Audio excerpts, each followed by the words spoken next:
Muchas bendiciones, estimados alumnos, Dios me los bendiga. Qué bueno que podemos encontrarnos otra vez y aquí compartir un tiempo juntos, reflexionando, meditando y aprendiendo de la palabra del Señor.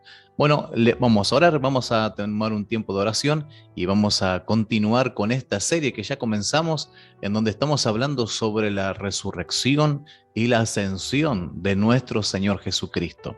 Señor, te damos muchas gracias por este tiempo, por esta nueva y preciosa oportunidad que tenemos de compartir, Señor, con nuestros hermanos, con nuestros alumnos. Hoy rogamos que venga tu bendición sobre nosotros y una vez más ilumine nuestro pensamiento y nuestro corazón para que podamos abrazar esta verdad tan grande que tú nos revelas a través de la palabra. Te honramos y te damos toda la gloria en el nombre de Jesús, Señor. Amén y amén. Bueno, como dijimos, estamos viendo sobre la resurrección y la ascensión, ¿sí? La semana pasada hablamos sobre los significados doctrinales o el aspecto práctico que empezamos y comenzamos, obviamente, en la clase anterior. Hablamos sobre la resurrección de Cristo asegura nuestra regeneración. Segundo, hablamos que la resurrección de Cristo asegura nuestra justificación y la resurrección de Cristo asegura que nosotros también recibiremos cuerpos perfectos de la resurrección, ¿no es cierto?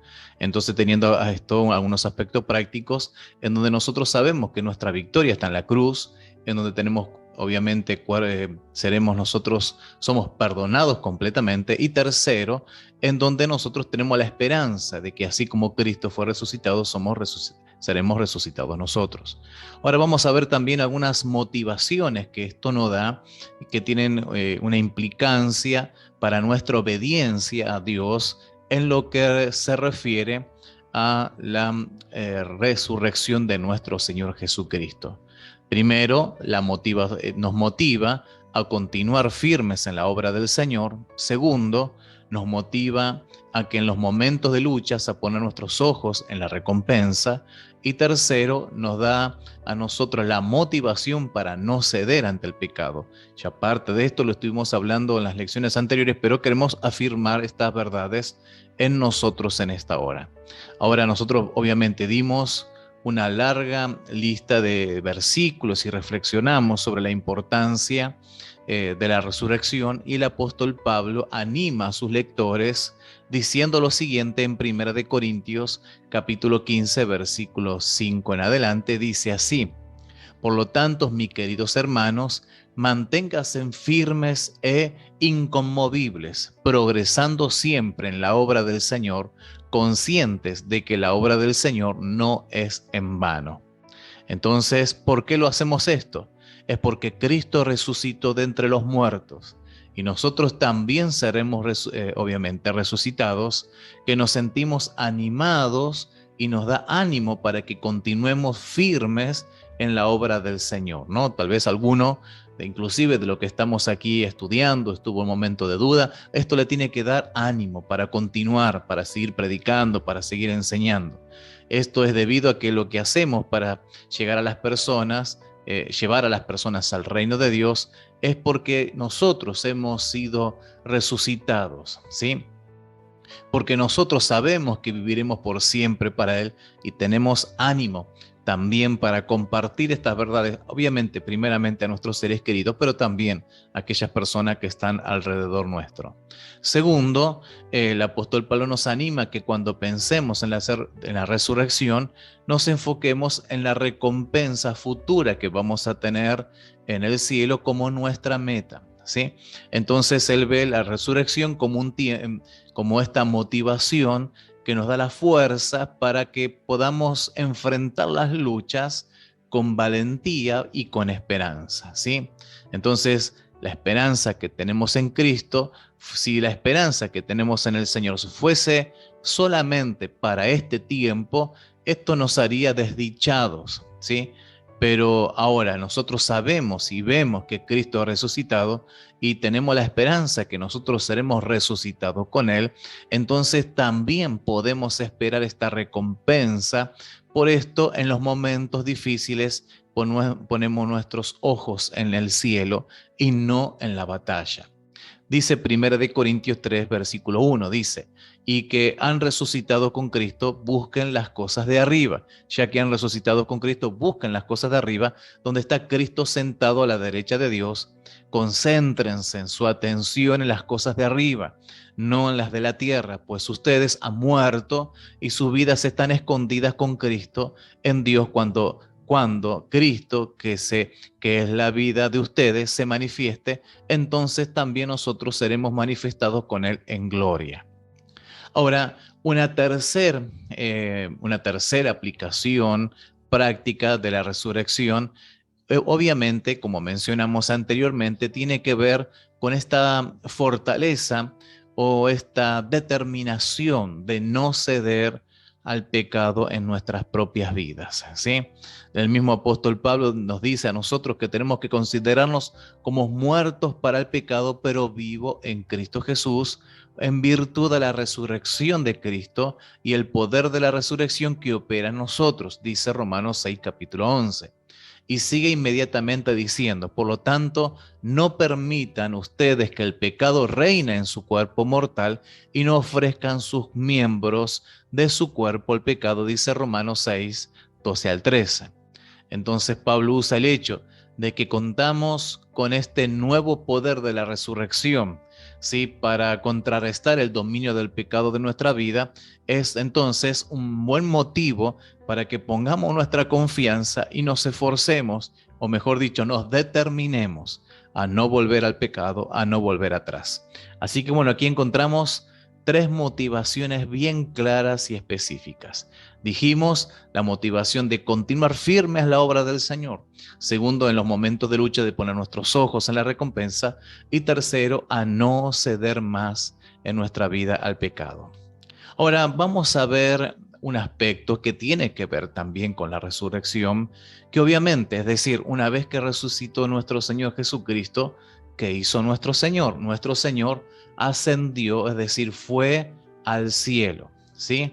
Ahora, esto nos habla de que Cristo no quedó aquí en la tierra, sino que fue a un lugar, ¿sí? Entonces, dice la propia palabra que después, nos dice Hechos capítulo número 1, versículo 3, que después de la resurrección Jesucristo estuvo durante 40 días en la tierra, pero después se fue al cielo. Leemos en Lucas 24:50 lo siguiente: y luego se encaminó con sus discípulos a Betania, a las afueras de Jerusalén, y allí alzó las manos y los bendijo, y sucedía que mientras los bendecía, se alejó de ellos y fue llevado al cielo. Entonces, aquí encontramos que el apóstol Lucas nos deja constancia de esta experiencia, también no reafirmando esta misma situación en el libro de los Hechos, en el capítulo número 1, versículo número 9, también leemos lo mismo que nos refleja en el Evangelio. Dice, mientras él se alejaba, de repente, se le acercaron dos hombres vestidos de blanco que les dijeron, Galileos, ¿qué hacen aquí mirando al cielo? Este mismo Jesús que ha sido llevado de entre de ustedes al cielo, vendrá otra vez de la misma manera que lo han visto.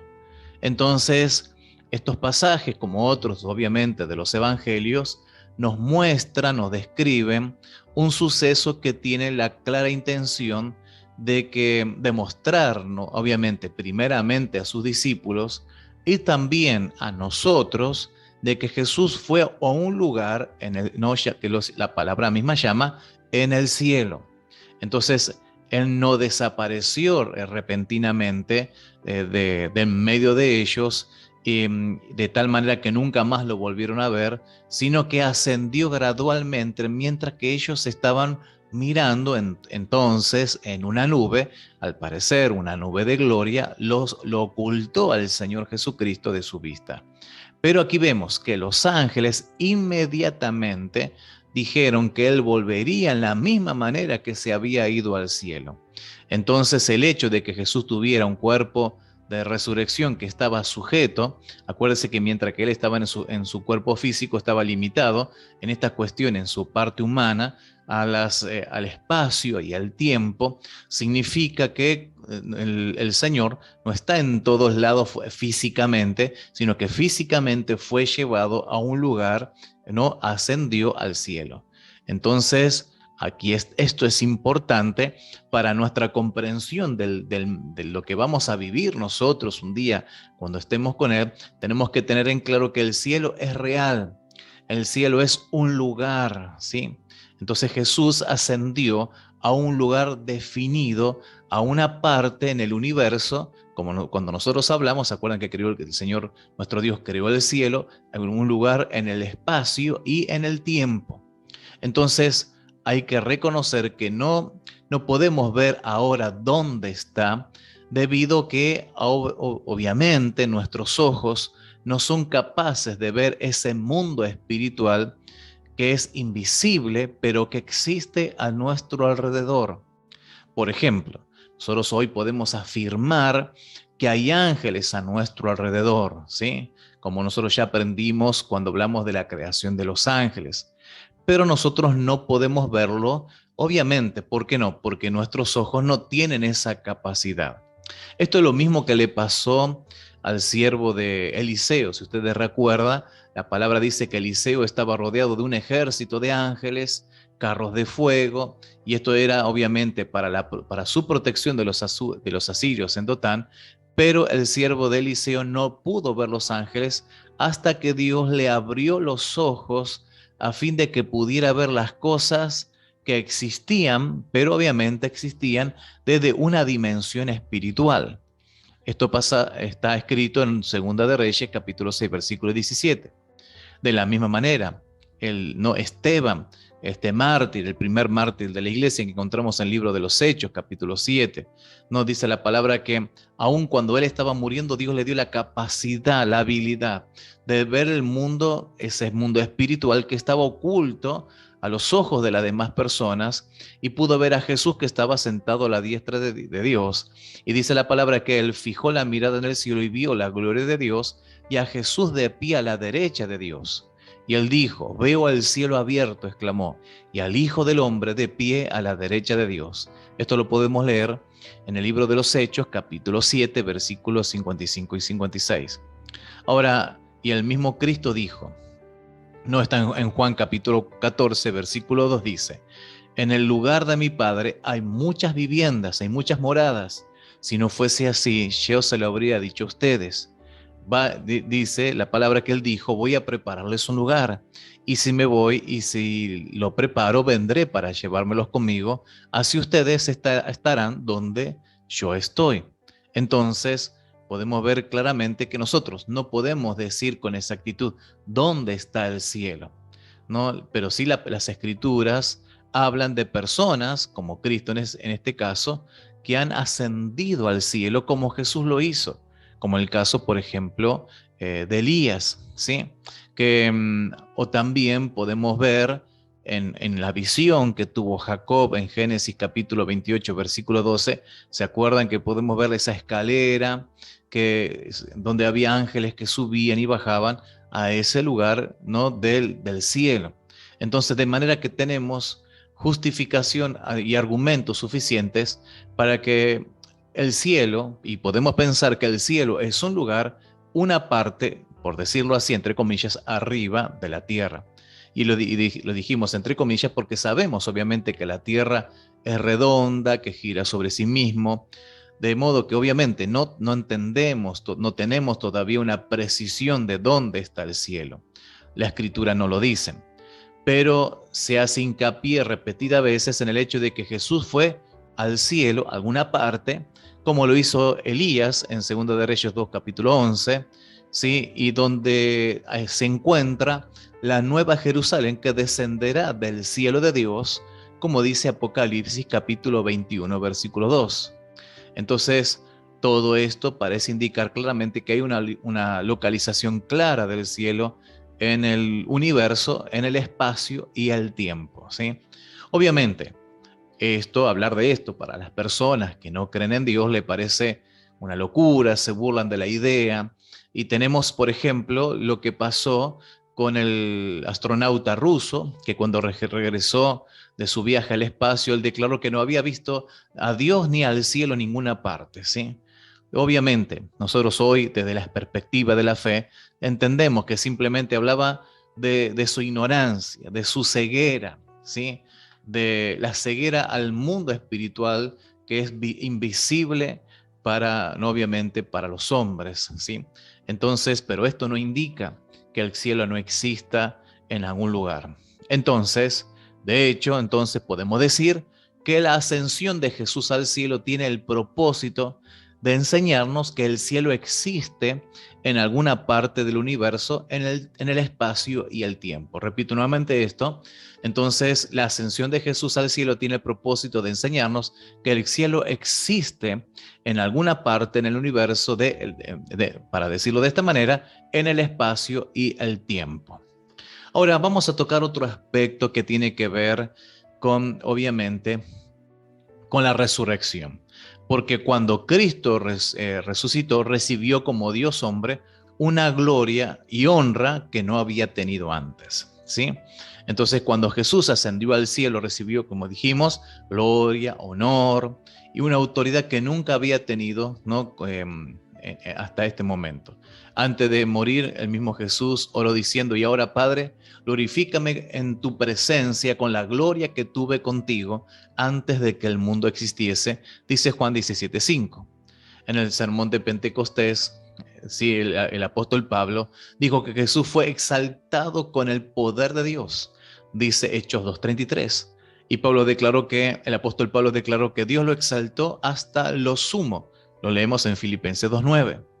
Y que dice la palabra en Primera de Timoteo 3:16 o en Hebreos 1:4, que dice que fue recibido en gloria. Entonces, ¿dónde está Cristo? Dijimos que el Señor está en el cielo, en donde es alabado y adorado. Esto lo enseña Apocalipsis capítulo 5, versículo 12, en donde dice que cantaban con toda su fuerza: digno es el Cordero que ha sido sacrificado de recibir el poder, la riqueza, la sabiduría, la fortaleza, la honra y la gloria y la alabanza. Entonces Cristo recibe, a causa de su obediencia, una mayor gloria. Ahora, Cristo está en el cielo.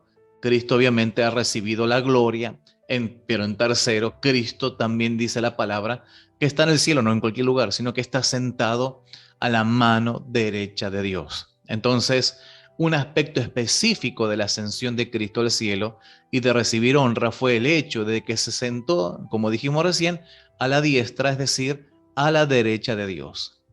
Ahora, el salmista David en el Antiguo Testamento predijo que el Mesías, que Cristo, se sentaría a la mano derecha de Dios en el Salmo 110, versículo número 1, que dice: así dijo el Señor a mi Señor, siéntate a mi derecha hasta que ponga a tus enemigos por estrado de tus pies. Entonces, vemos aquí claramente que ya desde el Antiguo Testamento esto fue profetizado y se cumplió en la vida de Cristo. Cuando Cristo marchó de regreso al cielo, recibió entonces el cumplimiento de esta promesa. Por eso podemos leer, ¿sí?, en el libro de Hebreos capítulo 1, versículo 3, dice: después de llevar a cabo la purificación de los pecados, se sentó a la derecha de la majestad en las alturas. Entonces, este recibimiento en la presencia de Dios y al sentarse a la diestra de Dios es una indicación de que Cristo había completado la obra de la redención. Así como cualquiera de nosotros, después de haber terminado una obra, si nos sentamos para gozar y disfrutar de la satisfacción de haber terminado aquello que nos propusimos, también nuestro Señor Jesucristo se sentó a la diestra de Dios, a la derecha de Dios, demostrando visiblemente que había terminado, es decir, consumado su obra de redención. Además, entonces, de demostrar también la consumación de la obra de la redención, el hecho de sentarse a la diestra de Dios es una indicación que recibió autoridad sobre todo el universo. El apóstol Pablo dice que Dios lo resucitó de entre los muertos y lo sentó a la derecha en las regiones celestiales, muy por encima de todo gobierno y autoridad, poder y dominio, y de cualquier otro nombre que se invoque, no solo en este mundo, sino también en el venidero. Efesios 1, versículo 20 y 21. Entonces, del mismo modo, el apóstol Pedro dice que Jesús subió al cielo y tomó su lugar a la derecha de Dios, y los ángeles, ¿no? de Dios y los ángeles, las autoridades y los poderes les están sometidos. Dice Primera de Pedro, capítulo 3, versículo 22. Entonces, el apóstol Pablo también alude al Salmo 110, versículo 1, que leímos recién, cuando dice, porque es necesario que Cristo reine hasta poner a todos los enemigos debajo de sus pies, dice 1 Corintios 15, 25. Entonces, aquí vemos un aspecto adicional de la autoridad que Cristo recibió del Padre cuando se sentó a su mano derecha, fue la autoridad de derramar el Espíritu Santo sobre la iglesia. Pablo dice, el apóstol Pedro dice en el día de Pentecostés lo siguiente: exaltado por el poder de Dios y habiendo recibido del Padre el Espíritu Santo prometido, ha derramado esto que ustedes ahora ven y oyen. Esto está en Hechos 2:33. Entonces, como consecuencia, obviamente, y como el hecho de que Jesús ahora está sentado a la mano de la derecha de Dios, entonces vemos que Dios nos ha bendecido de esta manera, derramando y otorgando, ¿no?, aquello que Él ha prometido en nuestras vidas. Ahora, el hecho de que Él esté sentado no significa que nuestro Señor Jesucristo ahora está inactivo, ¿sí? No es que está fijo en una posición, sino que obviamente está continuamente activo. Por ejemplo, lo podemos ver que está de pie a la derecha de Dios, como lo vio Esteban cuando leímos recién en Hechos 7:56. O caminando entre los candeleros se nos revela en Apocalipsis capítulo 2, versículo número 1. Entonces no significa que está continuamente sentado, sino que le ha sido otorgado ese privilegio, aunque Él está activo continuamente, ¿sí? Entonces, esto es de la misma manera que un rey natural humano se sienta en el trono, obviamente para impartir, para gobernar, pero participa de muchas otras actividades. Así, de la misma manera, Cristo está sentado y es una evidencia clara de la consumación de la redención. También es una evidencia clara del poder y autoridad que le ha sido conferido, de la gloria que le ha sido conferida, pero también obviamente participa de muchas otras actividades. ¿Sí? Ahora veamos otro punto más y otra cuestión más que tiene que ver con la redención. Porque la ascensión de Cristo tiene una importancia doctrinal para nuestra vida, ¿sí? Entonces, ahora como la resurrección tiene, como dijimos, ya venimos tratando a lo largo de esta clase, ¿sí?, las implicaciones para nosotros de la resurrección y de la ascensión de Cristo. Obviamente, de la resurrección también la ascensión de Cristo tiene algunas implicancias prácticas para nosotros. Sí, primero, lo que asegura este concepto que nosotros vimos, o estos argumentos que vimos de la ascensión, primero asegura también que nosotros también ascenderemos al cielo con Él. Segundo, nos da la seguridad de nuestra morada eterna, como aprendimos. Y tercero, nos muestra que compartiremos autoridad con Él. Repito nuevamente, la ascensión nos asegura también nuestra ascensión al cielo. Segundo, nos da la seguridad de nuestra morada que tendremos en el cielo. Y tercero, nos muestra que compartimos y compartiremos autoridad con Él. Vamos a hablar brevemente de esto. Nosotros ya en unas clases anteriores hablamos sobre la unión con Cristo, ¿sí? Entonces, en este primer aspecto, ¿sí?, al estar unido con Cristo en cada aspecto de su vida redentora, también la idea de que Cristo, ¿sí?, ascendió al cielo, también nos anuncia que nosotros también iremos al cielo con Él. Primera de Tesalonicenses 4:17 dice así: luego los que estamos vivos, los que hayamos quedado, seremos arrebatados juntos con ellos en las nubes, hablando obviamente de los que han muerto primero, para encontrarnos con el Señor en el aire, y así estaremos con el Señor para siempre. Más adelante, en otro pasaje, el autor de Hebreos dice, y quiere que corramos la carrera de la vida con el conocimiento de que vayamos siguiendo el ejemplo y las pisadas de nuestro Señor Jesucristo, para que al final también nosotros recibamos las bendiciones de la vida en el cielo, que ya ahora, los que han ido primero, están disfrutando ¿no? Con nuestro Señor. Por eso dice en Hebreos capítulo 12, versículo 1 en adelante: por tanto, también nosotros, que estamos rodeados de una multitud tan grande de testigos, despojémonos ¿no? del lastre que nos estorba, en especial del pecado que nos asedia, y corramos con perseverancia la carrera que tenemos por delante. Fijemos la mirada en Jesús, el iniciador y perfeccionador de nuestra fe, quien por el gozo que le esperaba soportó la cruz y nos preció la vergüenza que ella significaba, y ahora está sentado a la derecha del trono de Dios. ¿Sí? Entonces estos pasajes dicen claramente que nosotros sigamos firmes, porque un día nosotros llegaremos a donde Él está. Estaremos con nuestro Señor Jesucristo. Por eso la primera motivación que nos da el hecho de la ascensión es que también nosotros estaremos con Él en el cielo. Segundo, la ascensión de Jesús nos da la seguridad de que nuestro hogar definitivo va a estar obviamente en el cielo con Él, como nosotros ya venimos aprendiendo. Por eso podemos leer en Juan capítulo 14, versículo 2, dice: en el hogar de mi Padre hay muchas viviendas. Si no fuese así, yo se lo habría dicho a ustedes, y voy a prepararle lugar. Así me voy, se lo preparo, vendré para llevármelos conmigo, así ustedes estarán donde yo esté. Entonces, acá vemos claramente que el Señor está preparando, y Él se ha ido, Él ha subido y ha ido al cielo, y nos prepara con el hecho también de prepararnos un lugar para cada uno de nosotros, ¿sí? Entonces, el hecho de que Jesús ya ascendió al cielo y ha alcanzado la meta que tenía propuesta, nos da a nosotros una gran seguridad de que también nosotros estaremos con Él. Por eso hay que seguir para adelante, avanzando en nuestra vida espiritual. Tercero, y debido a que nuestra unión con Cristo en la ascensión, nosotros somos también capaces de compartir ahora, como nosotros aprendimos, ¿sí? De tener esta nueva vida con Cristo, pero también el hecho de que nuestro Señor tuvo la autoridad, Él nos da autoridad a nosotros, es decir, hemos recibido autoridad delegada. ¿No? Jesucristo mismo dijo: toda autoridad, toda potestad me ha dado en el cielo y en la tierra.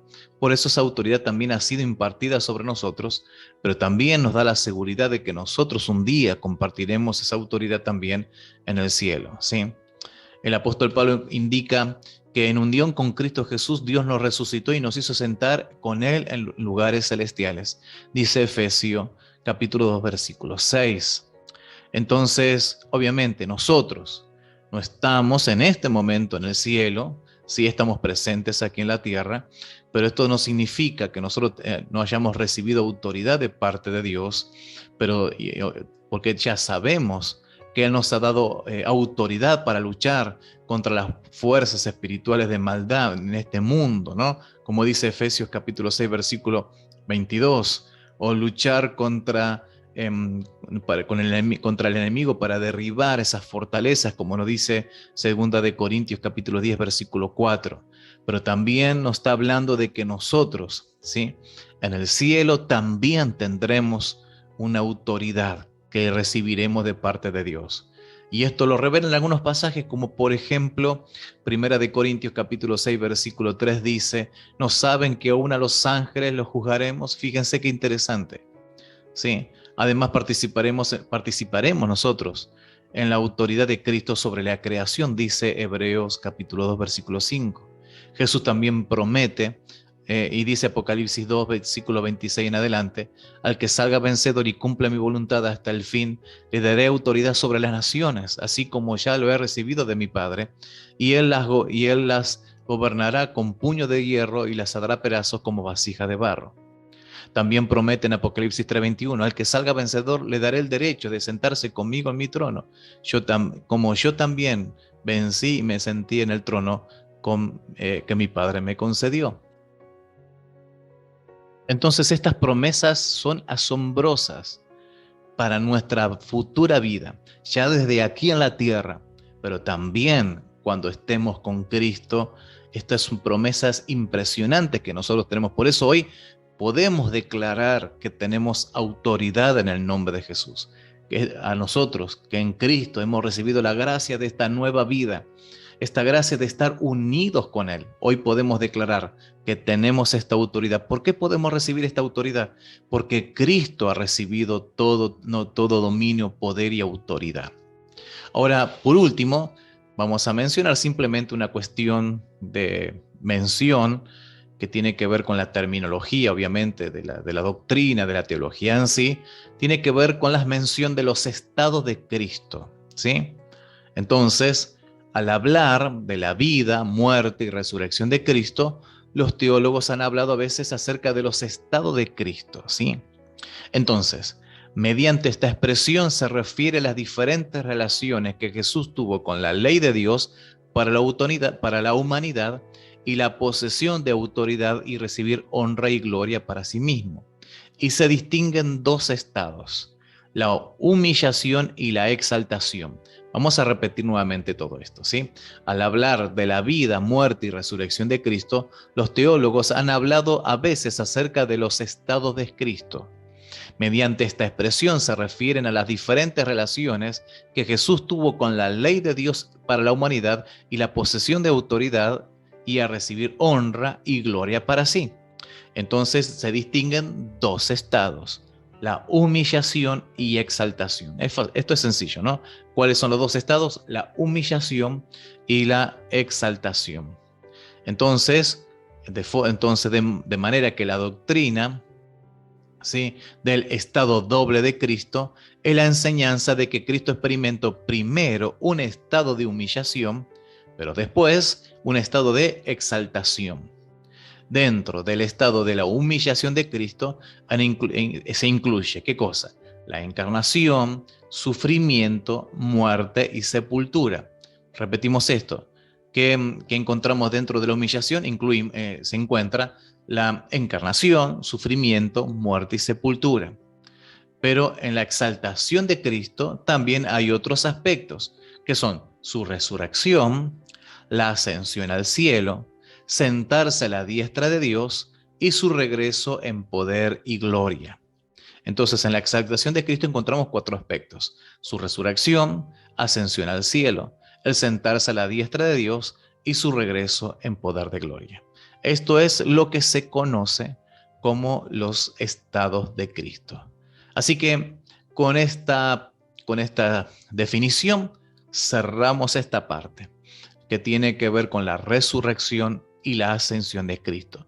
Esperamos y esperamos que todo lo que recibimos realmente pueda producir edificación a nuestra propia vida. Esta última parte que recibimos en la enseñanza con respecto a la autoridad de Cristo, qué interesante es que nosotros hoy podamos declarar que tenemos autoridad en el nombre de Jesús. Dios nos dé la sabiduría para que esta revelación crezca dentro de nosotros y podamos tener autoridad para vencer todo obstáculo y en su nombre establecer el reino para la gloria de nuestro Dios. Un abrazo grande, Dios te bendiga y será hasta nuestro próximo encuentro. Bendiciones para todos.